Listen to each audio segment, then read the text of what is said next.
Yeah, we're good. Okay. Thanks everybody for coming. My name is Josh. I'm the technology librarian here. And before I get started, I just wanted to talk about a few programs that are coming up. June 22nd, author David Myers, he's going to share stories, images, and recipes of the former Kahiki Supper Club in his new book, the Kahiki Scrapbook. And the Supper Club was located in Eastmoor. It was closed in 2000. It was one of the biggest tiki-themed restaurants in the United States here in Columbus, so that should be kind of interesting. And then July 8th, we're going to have a real-life astronaut, Kathy Sullivan, who went into space. She was the first American woman to conduct a spacewalk, and she's discussing her new children's book. So it's going to be fun for the whole family, which should be really exciting. The structure of tonight's program, I think we're going to start with an interview discussion about artificial intelligence. We'll open up to the crowd for questions, and then I'm going to have a little quiz at the end for our expert, and we'll see how he does.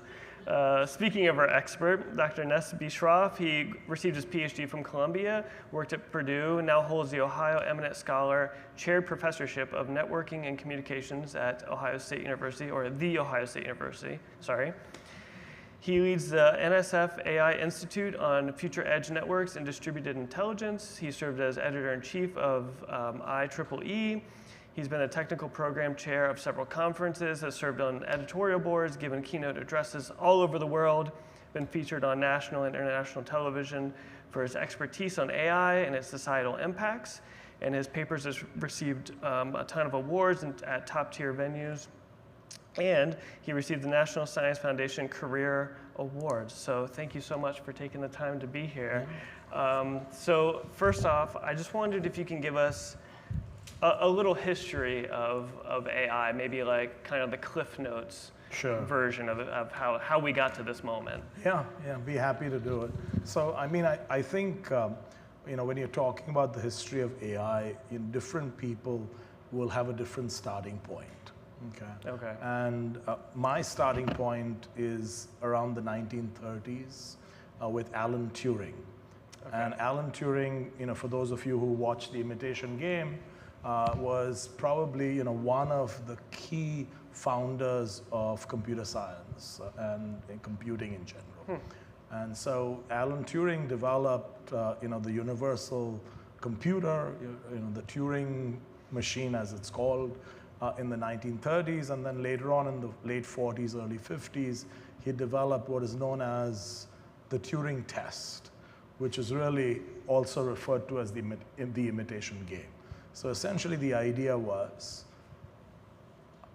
can we determine whether a computer is intelligent, whether a machine is intelligent? That was essentially what he was asking. And at the end of his analysis, what he said was that it really doesn't matter whether the computer is truly intelligent as long as the computer is able to answer questions or make decisions which are indistinguishable from a human. So if the computer is able to do that, then it doesn't matter whether it has innate intelligence. It's sort of an equivalence, and that's what he came up with. And that was, sort of one of the first forays into artificial intelligence.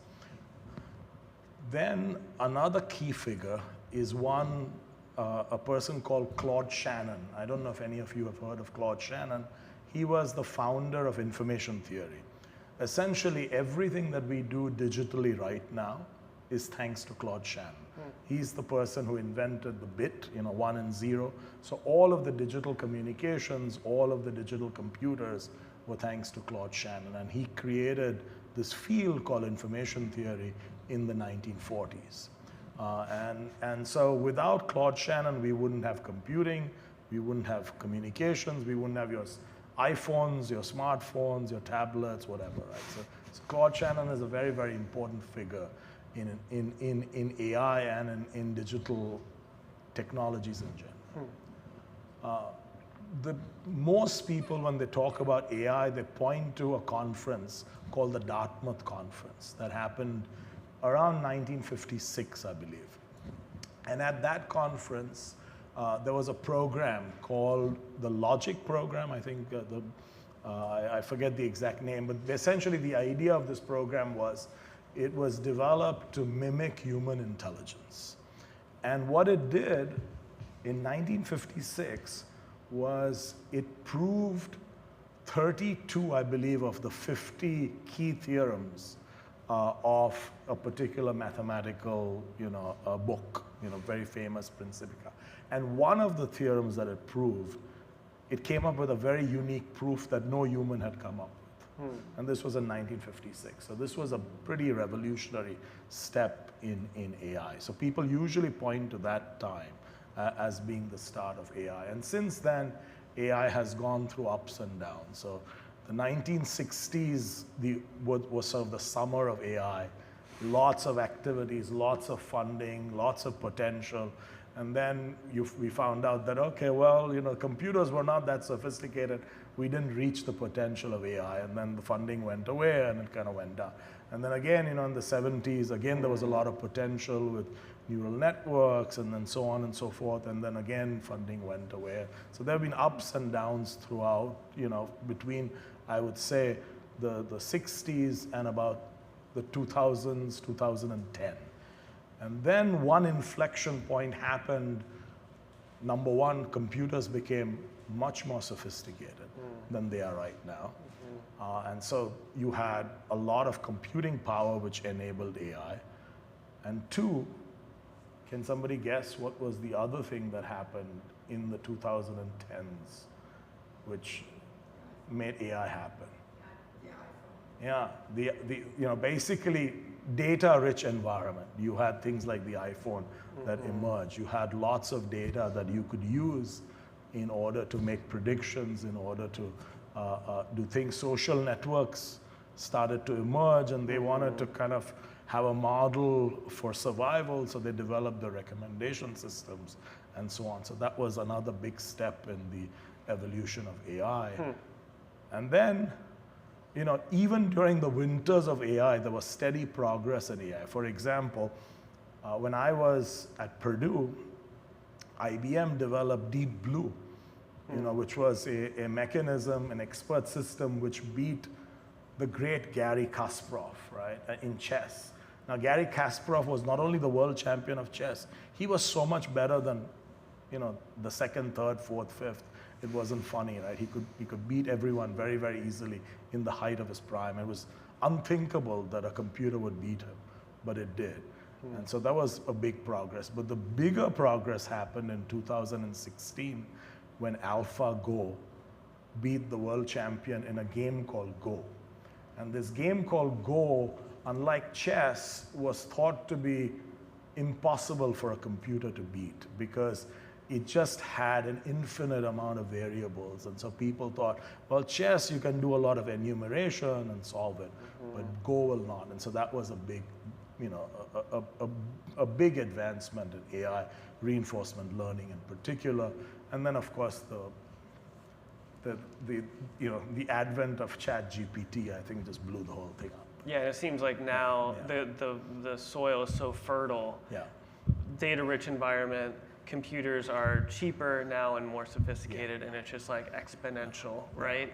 Growth now. I think there's been exponential, and there's been some technological innovations, like this technology called transformers, basically created a new way of developing neural networks, which allowed for real advancement to take place in these large language models, like ChatGPT and Bard and so on that you see today.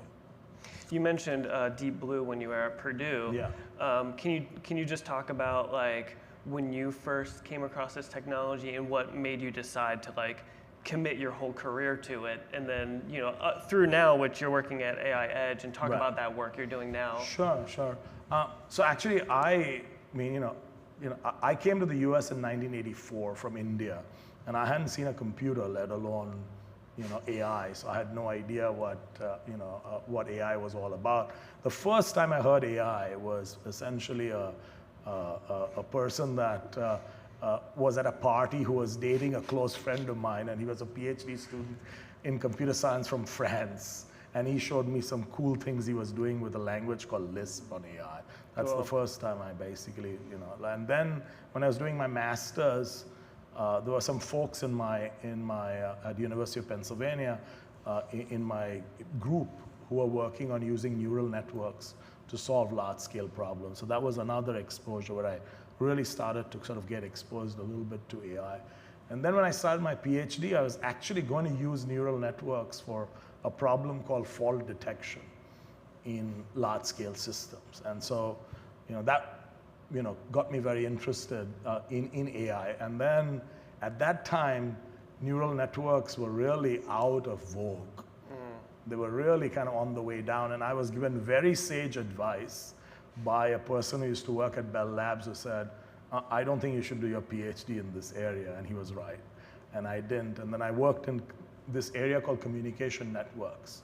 That was essentially my PhD, and then my first job and my second job at Ohio State, all of this was in communication networks, not in AI. Okay. But the tools that I was using for designing and controlling these communication networks were tools that involved probability, involved optimization, involved making decisions, controls, predictions, and things like that. So about 10 years ago, when I moved when I moved some of my research to AI, it was a pretty smooth transition. Okay. Because these were tools that I could use in AI as well. And you're hitting on a ton of things I want to get to in a little bit, but before I want to set some context a little bit. Where can you just talk about, like, as if we're children, how AI works? So you talked about chess masters and Go masters getting beaten, and from what I've heard, it's not like you just program in the rules, right? You just show them a bunch of games and they analyze them, and that's how they, and then they're adapting as they go. So can you just talk about, like, sure, as if I'm 5? Yeah. How does it work? Absolutely. So first thing I should say is that AI is a very, very big field. So it's not really a monolith. There are hundreds of different AIs. Okay, each, so it's very hard to say, explain to me AI, and I can kind of give you a really kind of a simple way of, but the question you asked is a good one. How do you, for example, design, say, let's say, games that could, say, beat somebody at chess or beat somebody at Go. So these are called dynamic AI. So that's different from static AI, which is used for, say, image classification, etc. So in this dynamic AI, what happens is that you develop what are known as reinforcement learning techniques, where essentially you get a reward, okay, for coming close to solving a puzzle or coming close to winning a game. So essentially, if you're playing chess, let's say, you would get points or reward for taking the opponent's piece, okay? And then you would lose points or be penalized when you lost your piece. That would be the way in which the game would be set up. And there'd be rules that, you can't basically take your rook and jump from one end to another, etc. So the rules of the game are well defined. Okay. Now, so these, when this reinforcement learner, this AI plays this game, it's observing what are the kinds of actions that I'm taking that are making me get a lot of points. And then it plays the game over and over and over again to learn the set of actions that will accumulate the most points. Now, interestingly, what it will do is it will make decisions that could be bad for the current time. And that's what we call in the learning parlance exploration. So what we do is we know that if I take this rook, I will get a certain number of points. But maybe I don't want to take this rook. Instead, let me give up my rook and lose some points in order to see if I can take the opponent's queen in the next step, right? So I'm exploring this. So there is this process of exploration that goes on. And that's very, very fundamental to developing good reinforcement learning algorithms. So essentially what you're doing is you're making suboptimal decisions right now in order to figure out what is best for the future. And so as the computer plays more and more of these games, it gets to understand what are better and better strategies. And that's how it can beat Garry Kasparov, or in the case of Go, it can beat the Go masters. And you say that it does it over and over and over again. Yeah. Can you just give me an idea, like how many times is it doing it? So I don't know the specific times because it will be dependent on the game, but there are lots of strategies that basically reduce the number of, that are meant precisely to do the perfect balance between what is known as exploration and exploitation. So, in order to reduce the number of times it has to be trained in order to get the optimal kind of strategies. Okay. So this could be thousands of times, though, and could be tens of thousands of times. Okay. Depending on the complexities of the games, but it doesn't have to be, let's say, trillions of times. So if you did it in a random way, if you did it in just like in a brute force way, you could end up being like tens of hundreds of trillions of times, and you simply don't have the computing time to do that. Right. So you do it in a strategic way in order to reduce that hundreds of trillions of times to maybe tens of thousands of times or thousands of times. So that's what we do. That's part of the process, the intelligent process of reinforcement learning. Cool. So I want to talk about some of the problems that people have brought up with AI, and experts I've seen bring up some of these. So the ones I've seen, I picked three that I thought were important, that get talked about the most, or maybe are most important to our life here, is large-scale disinformation, job loss, and loss of control. So I'd like to hit these kind of one by one. Sure. So with large-scale disinformation, AI currently has, ChatGPT currently has a problem, a hallucination problem. Can you talk about the hallucination problem, and how do we safeguard ourselves against this disinformation? Yeah, so hallucination is the one part of disinformation which I would call benign disinformation, all right, where essentially it's the imperfection of the current large language models which sort of results in hallucination. So basically the idea with these large language models is the following. What it does is it takes a stream of information and it's trying to predict the next word. Okay, predict what, so if you ask it a question, it says, what is the most plausible answer?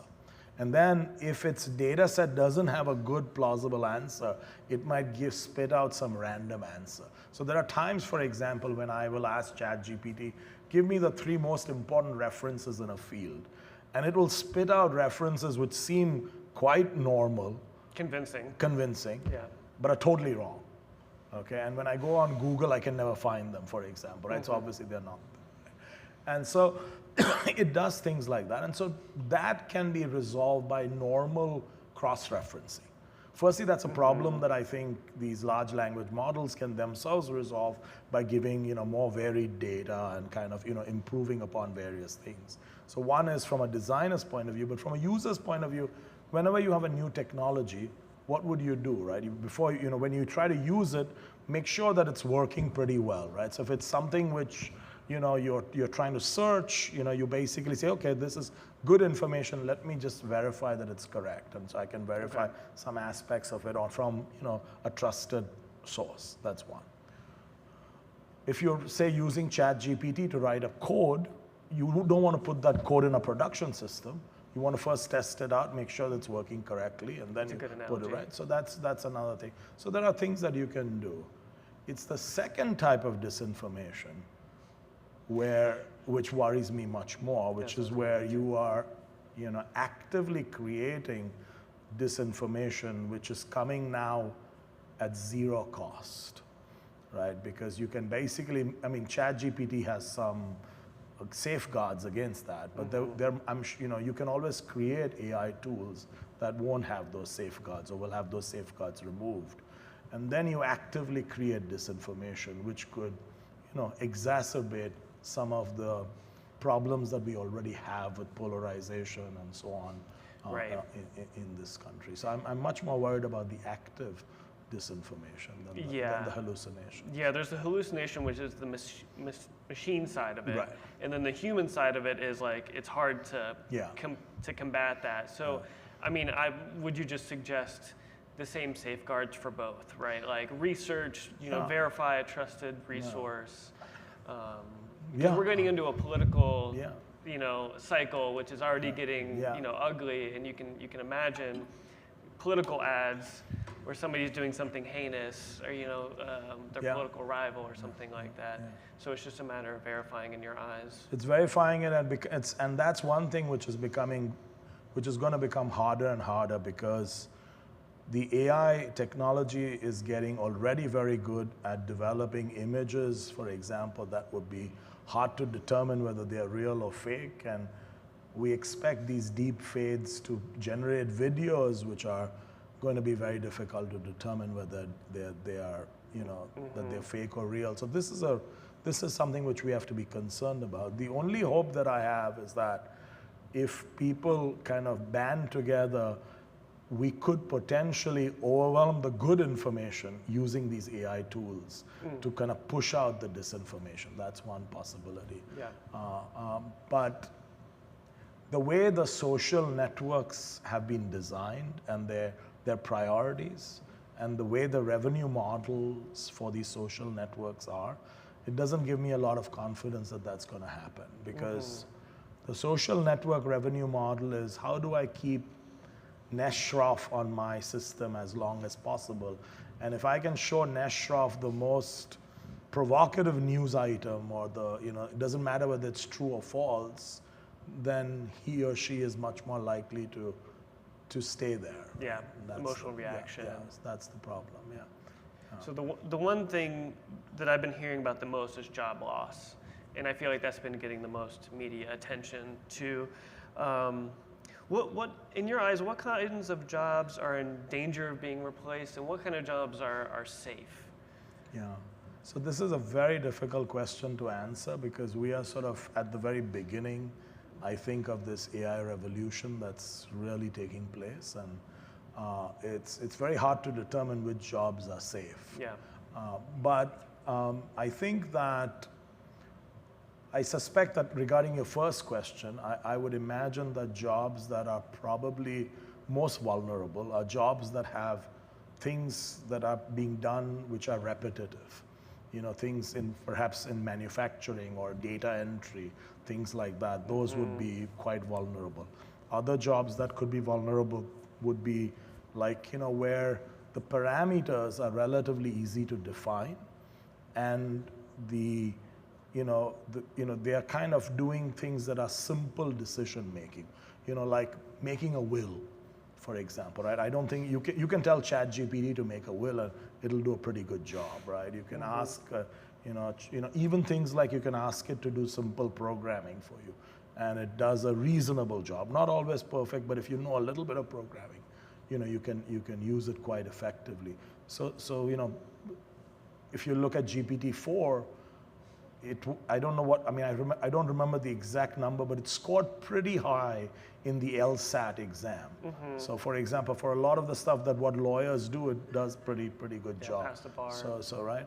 And even, AI, I can see, for example, in the future, enabling robots to do surgeries that humans can't do. Certainly, for example, interpreting images in terms of radiology, it could certainly do. So there are lots of jobs, both blue collar and white collar, that are potentially in trouble. But the good news is that if we look at the history of technology development, we've always had tremendous job losses whenever you've had a disruptive technology, but it's also opened up a whole area of new jobs that were previously not there, right? So I would say people should, learn to use AI like a tool, like you would with a calculator, right? And that would allow you to do things which are more creative and more impactful, etc. Yeah, and I'd like to take that analogy one step further, because I heard this recently. Someone said that the steam engine was to muscle as AI is to the brain. So, almost all adults worked in farming. 90% of Europeans were farmers before the Industrial Revolution. And then that happened, Industrial Revolution, we have tractors, we don't need all these people doing all this, like you said, work, mundane work, the same thing over and over and over again. We have these machines. So people went into offices and started doing mental work. Right. So that's kind of how you're thinking about it. Do you think there'll be like jobs created that we can't even think of in the future? Yeah, I mean, I can see that there'll be jobs created where AI now becomes a collaborator with you rather than, taking over your job necessarily, but, and so it might make you more efficient. Okay. And so on. And we'll come back to that too, Sure. the tools part of it. Yeah. So lastly, another problem I've heard of is loss of control. And I think, correct me if I'm wrong, but I feel like part of the fear is we've seen this movie before. 2001: A Space Odyssey is one of my favorite movies. And when HAL 9000 doesn't open the pod bay doors, it's still chilling to this day. He took over, Right. So, let's get dark. What's the worst case scenario? Are we overestimating this technology, or are we underestimating what can happen? Yeah, again, I mean, this is very hard to predict. I think that there are many dark scenarios that I can think of, which are sort of end of world scenarios with AI. Okay. But how close are we to those? But I think the key is that we should be aware of those scenarios and make sure that we establish guardrails either through regulation or standardization or otherwise, that make sure that the systems that we are designing are trustworthy, they are systems that operate in an ethical way, etc. So I think we can put in the guardrails such that this loss of control type of situation doesn't occur. And we've seen ChatGPT do this. Right. Over the past couple versions, where it's like, you can't just put in something ridiculous like how to make a bomb, and it tells you, they put guardrails. Yeah, although how to make a bomb, you can get on the internet probably. Yeah, right. Yeah, exactly. And there's just Googling it. Yeah. So, speaking of regulation, so the CEO of OpenAI, Sam Altman, he did say that the developers at his company are a little scared of the technology. Those are his words. How do you feel scared about the potential of AI? Yeah, I mean, I think this is something which has been debated a lot, right? I mean, I think there has been like a 6-month moratorium on AI that people have proposed. And so I'm more of a pragmatist, okay, in the sense that, look, things that we are not going to be able to do, why are we spending a whole lot of time debating, right? It's essentially going to be, in my opinion, very, very difficult to keep a moratorium on AI unless we get China, Russia, India, all of these countries to sign off like a nuclear pact.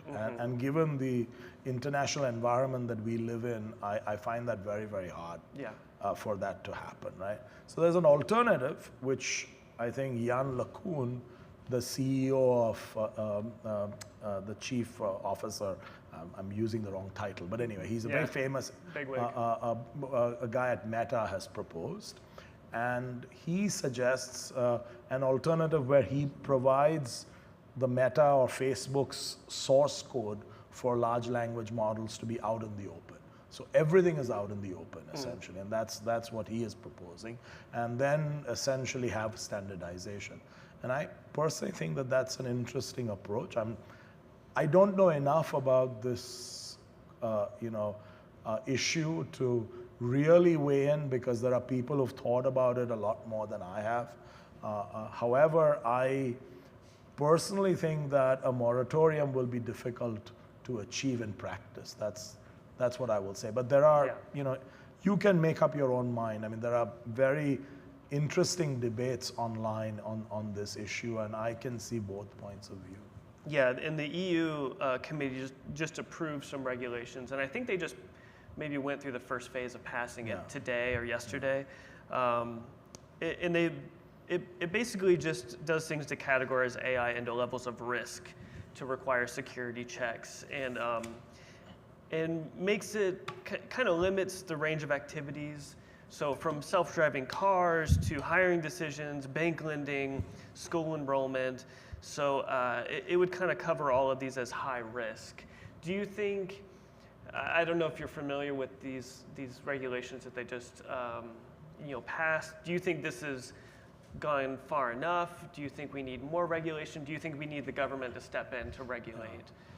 So I have to admit I'm not an expert in this area. This is not my field, but I have looked at it, and I think that as a legal structure, I think this is a great first step, because what it's done is it's identified AI which is high risk and identified AI which is low risk. So for example, it makes more sense to have oversight on, let's say, a medical diagnosis AI tool versus a tool that's going to recommend a movie on Netflix, right?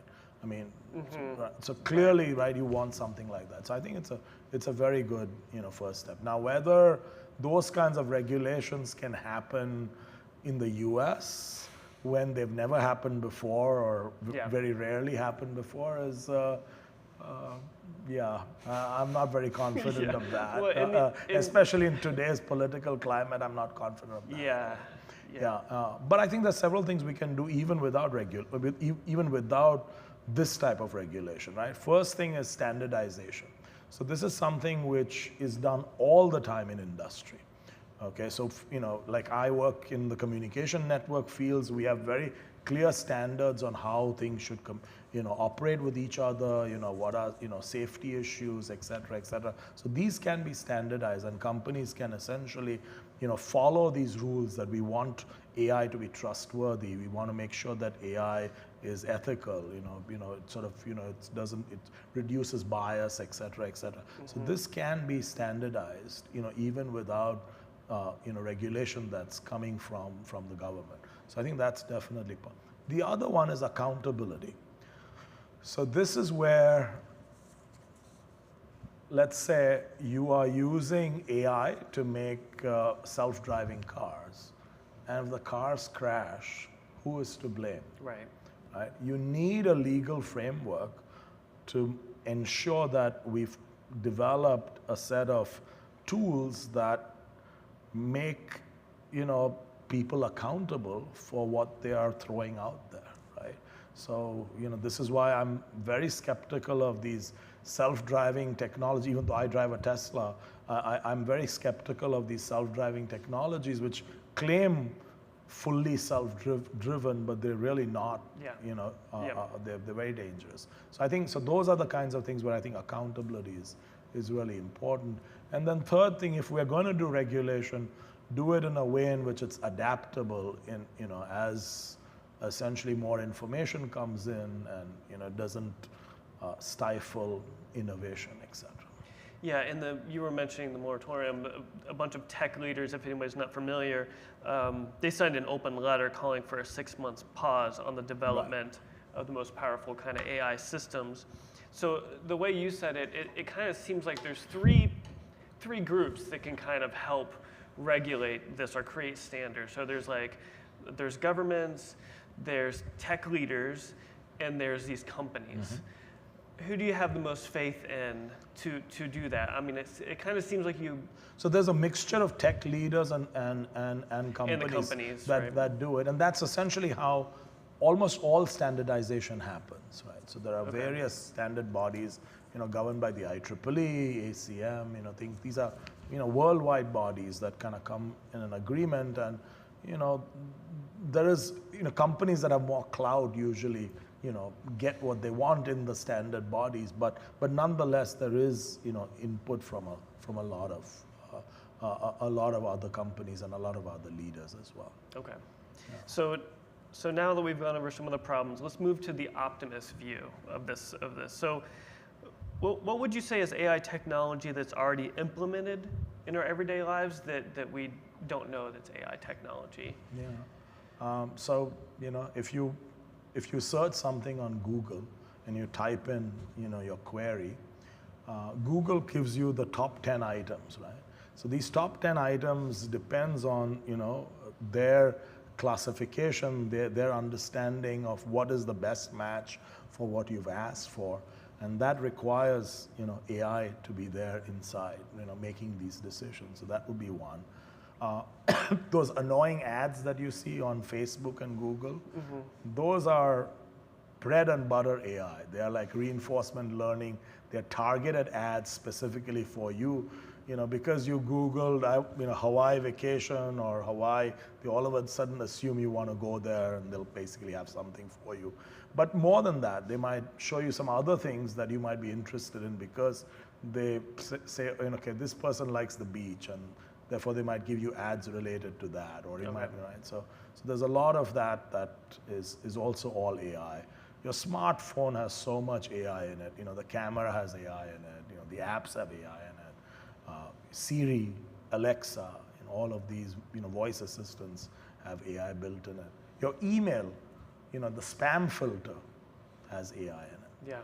In my Google email too, I'll start writing a sentence. Yeah, and then it kind of like has a light gray, like, is this what you were going to say? Yeah, and it's like, right. that was what I was going to say. Yeah. It knows.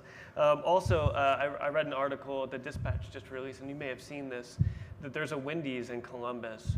The drive-through is you're talking to an AI robot to take your order, and so they only have cooks in this Wendys. I don't know which Wendys in Columbus that is, but if anybody knows, like, email me. I'd like to know too. Right. I'd like to go through and see how good it is. Okay, so what are our shared goals as a society with this technology? What are we hoping to eventually accomplish? Where's the kind of finish line? I don't know if there is a finish line per se, but you can think of, AI as enabling a lot of things that, humans are not good at, recognizing patterns, things of that nature. So for example, making predictions based on complex patterns, AI is very good at. It's a little bit like, humans are not very good at computing compared to a computer, right? So similarly, there are things that AI does, and therefore this could be very useful in medical diagnosis, creating new drugs, basically, making early, decisions on whether somebody might have early stage cancer, heart disease, etc. So it's certainly, very useful there. Another big application of AI that I see that I'm personally very excited about is the personalized education, especially for children from underdeveloped countries. So, if those of you who haven't followed, Sal Khan from the Khan Academy, he has this beautiful YouTube video you should all listen to, where he has incorporated GPT-4 into his AI, into his system. And he has personal assistants for tutoring in a variety of different disciplines that students can access with a tablet or, or a computer. And essentially the idea is that this AI tool becomes like a teacher for the student. Rather than giving it the solution, it sort of provides, prompting, provides hints, has the, and what they found is that when you have personalized education, you improve your scores by 2 standard deviations. So it's very significant in terms of its impact on education. And I can say, in my personal friends group, we have friends who've adopted children from, very underprivileged backgrounds, and they are doing incredibly well. And it's just amazing that you see that, there's so much human potential that's gone to waste because those two are lucky that they got adopted. But, their friends, their kin, has not, right? And they are essentially in an entirely different environment. So I think AI has the potential to really improve the human condition through education. I think that's a very big one. Yeah. And then of course, there are things like, transportation, agriculture, solving big problems, et cetera. Yeah. No, that's very optimistic. You ran through the last 3 optimistic questions I had. That was great. So I'm just going to open it up to the audience now. If anybody has any questions, I think Zach has a mic. So just speak into the mic so that everybody at home who's watching on the stream can hear you too. Sure. And while that's happening, I'm going to be noisy and I'm going to get ready for our quiz. Sure.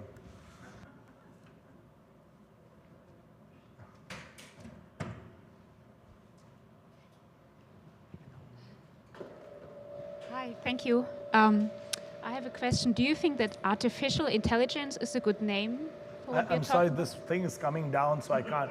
Yeah, yeah, yeah.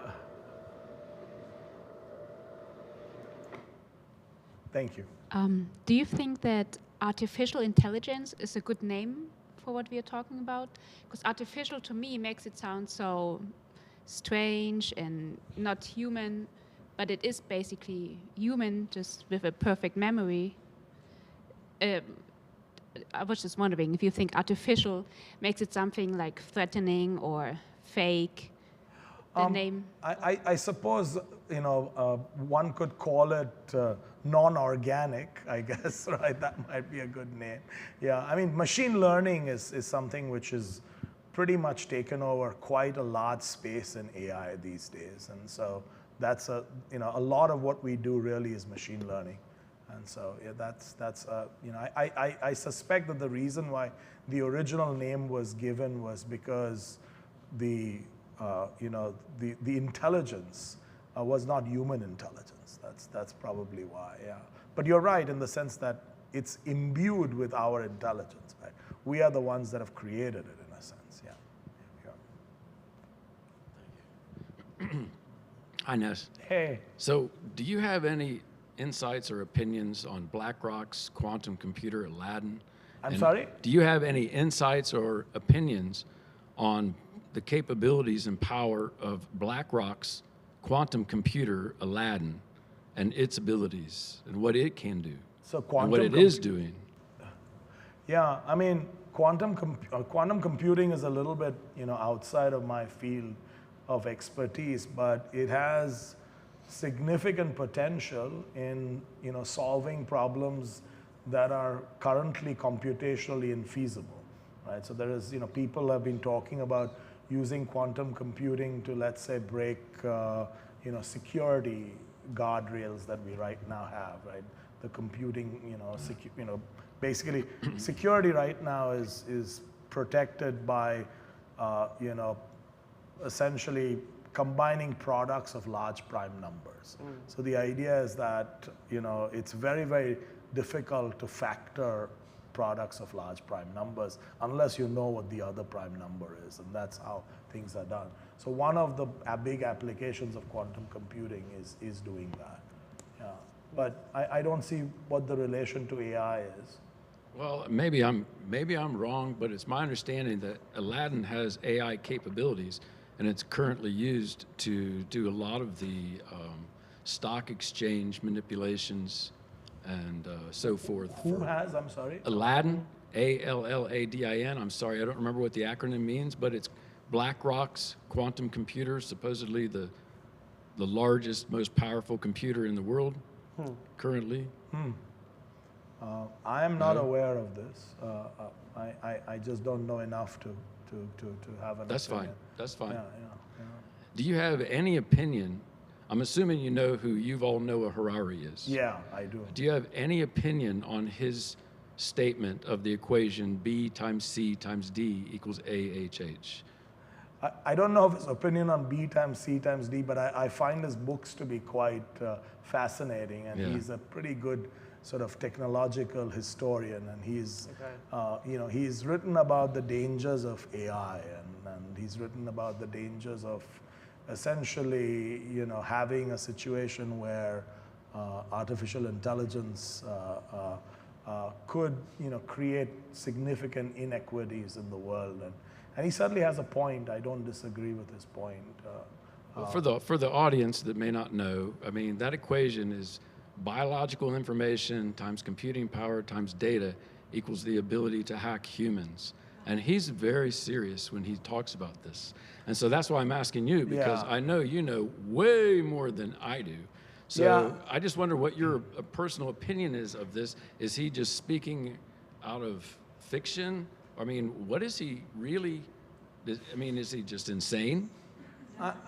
I mean, he has a certain premise, right? And I think that if AI and systems were left completely unregulated, I think the scenarios that he's pointing out to are feasible, right? I think, you basically, there are people who believe that AI is going to become sentient and more powerful than us. We are nowhere close to that, by the way. I think AI is going to become increasingly more powerful, but whether AI becomes sentient is unclear at the moment. Can AI be used for significant harm? Yes. Can computers be used for significant harm? Yes, as you know, right? It's like any other technology as far as I'm concerned. It can be used for significant good, and it can be used for significant harm. And we need to make sure that we have the appropriate guardrails in place so that significant harm doesn't come about. How do we do that? Who's the we that ensures this? So I think the collective we, so I think all of us have to basically, ensure that, that the technology is developed in a way in which, appropriate standards are in place so that, AI is safe. So, for example, I'm working on, some provably safe reinforcement learning types of solutions. I think it's a very, very important area.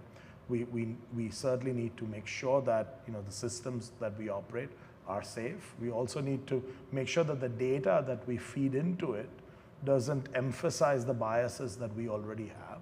So those are the kinds of things that we have to do. And companies are, by the way, I should say that companies do take this very seriously, and this is not something which is, is disregarded, because their reputations are also at stake. Right? And do you have, my last question, I'll give it up. Do you have any opinion on Elon Musk's Neuralink and how AI will be implemented for that? Because it's been approved to be tested on humans at this point. I'd rather not answer questions about Elon Musk. We can avoid Elon Musk and just talk about the technology of Neuralink and what you think of it. Yeah, again, the technology is not out there yet, right? So it's hard to know. I mean, he's been pushing. I mean, Elon Musk, by the way, in fairness, he did contribute to OpenAI. I mean, he was one of the founders of OpenAI. He has done things which are sensible, but I'm afraid I'm very concerned about where he's going right now. Yeah. I just was curious, being a relatively aware and intelligent person, this is a lot of it going way over my head. And I'm thinking, like, what credentials do people need to have to be qualified to not only develop these guidelines, guardrails you talk about, but also to be able to police it and hold people accountable? Yeah, I think the first thing I think one should do is read the literature that's out there.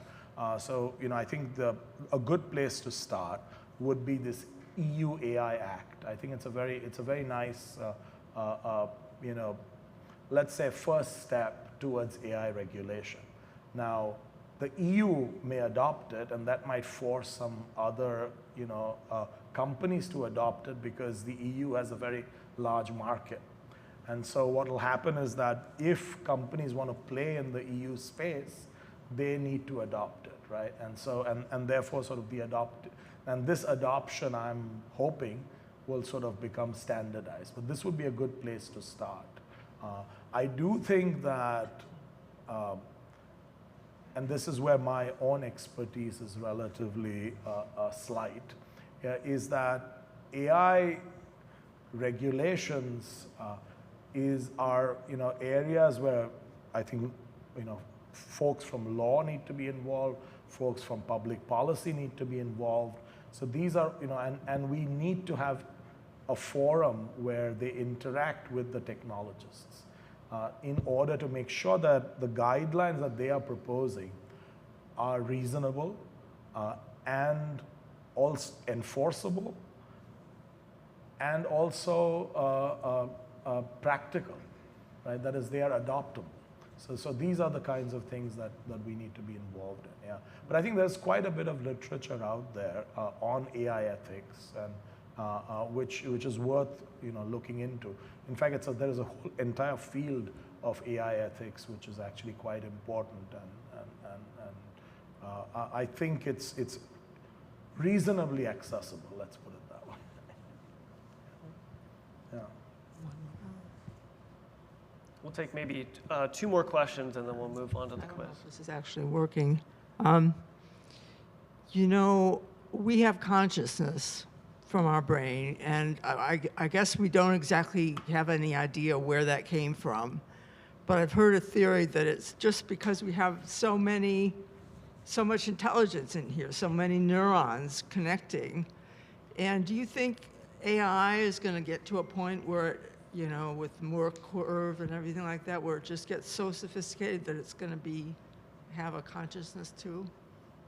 That's the trillion-dollar question that I wish I had a good answer to. I don't know whether AI is going to have consciousness. It's not even clear to me that is necessarily the right question. I think the question is, will AI be able to do things in much the same way that we can? I'm probably more confident that will happen. I think AI will probably be able to, make decisions like we do. Will be able to parse, information the way we do. Probably in some ways much better, and probably in some ways much worse. So, the good news. I mean, I don't know whether you want to consider this good news and bad news, but I just talked about AlphaGo. This program that was generated which beat the world champion in Go. And then they created some other program following it, which basically learned by playing itself very, very quickly and beat AlphaGo.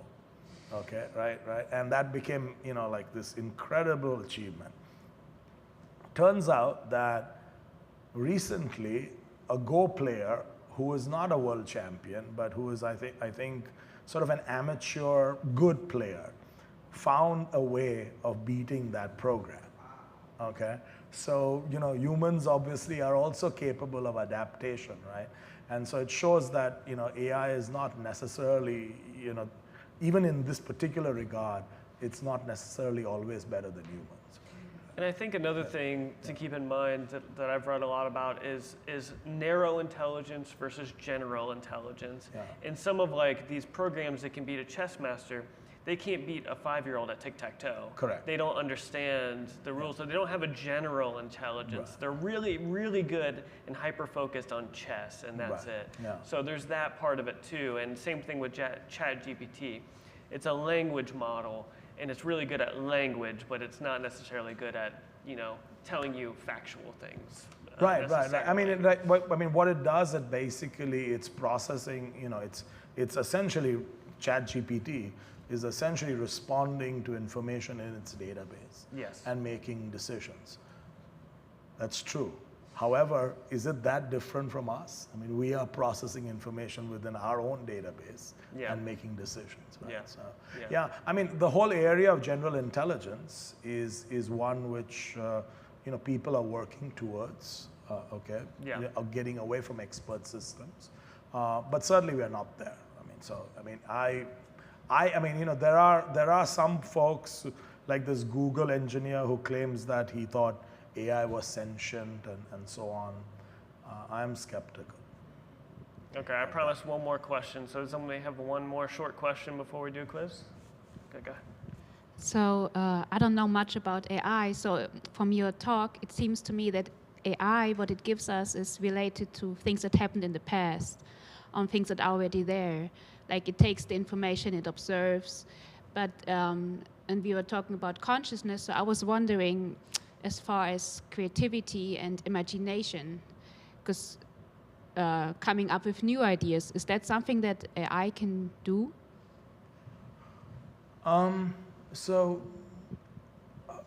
Yes. I'll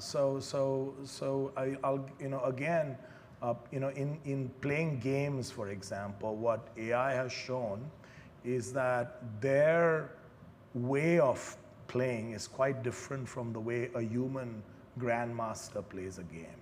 And so they come up with strategies that are quite different from our strategies. So in that sense, it is, it has shown some degree of creativity in producing new things. Now, whether it'll show creativity in different contexts, we don't know. I think for sure it will be able to find new solutions to problems, like the protein folding problem, which is a classical problem that has been around for a long time. This new recently, I think 2-3 years ago, DeepMind produced, I forget, AlphaFold, which solved this problem that typically takes a PhD student an entire PhD to solve for one protein, and this system can solve it for all the proteins. And so it's quite a significant achievement that it came up with. So I think there are problems that AI can solve, and there are solutions that it can come up with. I don't know whether you might want to call it creative, but certainly different from the way we would go about solving it. So it might come up with a proof, a mathematical proof for a result, which might be quite different from a traditional proof that I might come up with. So in that sense, I guess it is creative. Whether it's creative in some philosophical intelligence point of view, I don't have an answer to that. I mean, that's probably debatable. That's a great segue too.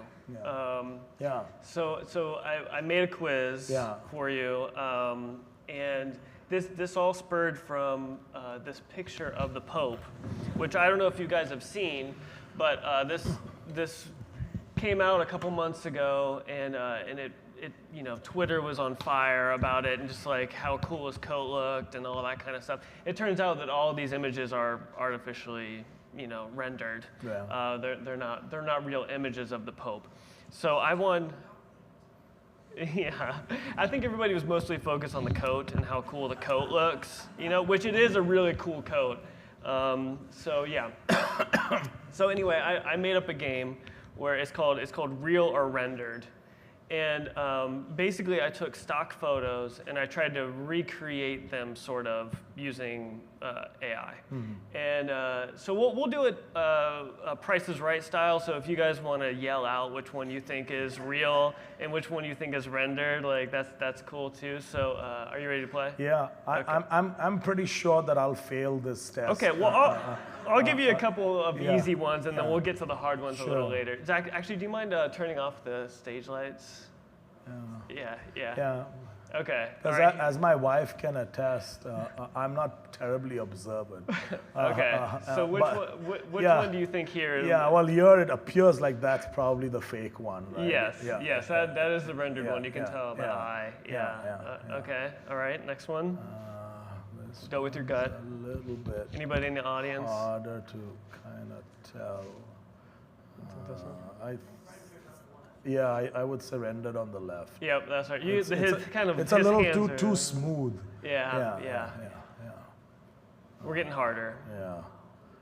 This one, rendered on the right, I think. Rendered on the right. Is that what everybody thinks? So, yeah.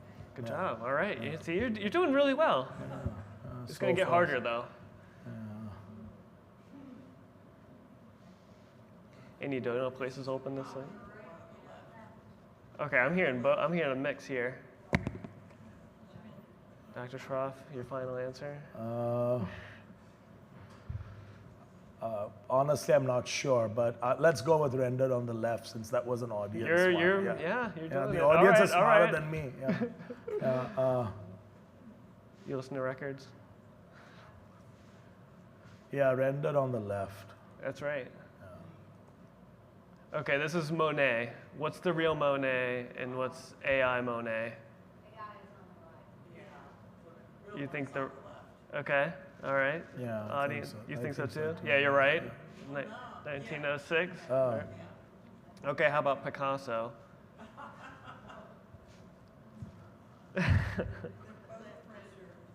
Oh, he thinks it's a trick question, okay.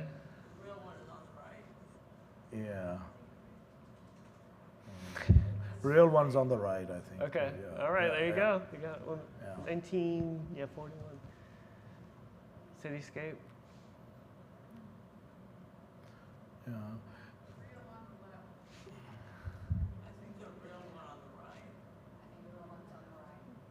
Okay, we're split in the audience. Yeah. I'm just gonna go with the one on the right just because it's a worse image. But yeah, Yeah, okay. Yep, real on the left. yeah, yeah. Desert.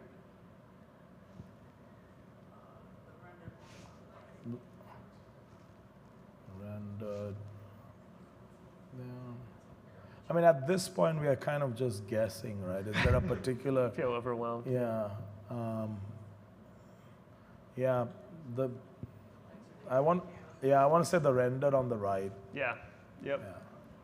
I think this one's the hardest one, personally. So if you make the quality of both images poor, it's hard to know which one is rendered. And which Yeah, there's a one lot is of like stylized, Yeah, yeah. photos that kind of, yeah. I'm going to say the rendered on the left. Yeah. Yeah. Yep. Yeah. Okay, poems. So I've asked ChatGPT to write some poems for us. So here's some Dickinson. There's 3 poems. 2 are AI and 1's Emily. Yeah. Okay.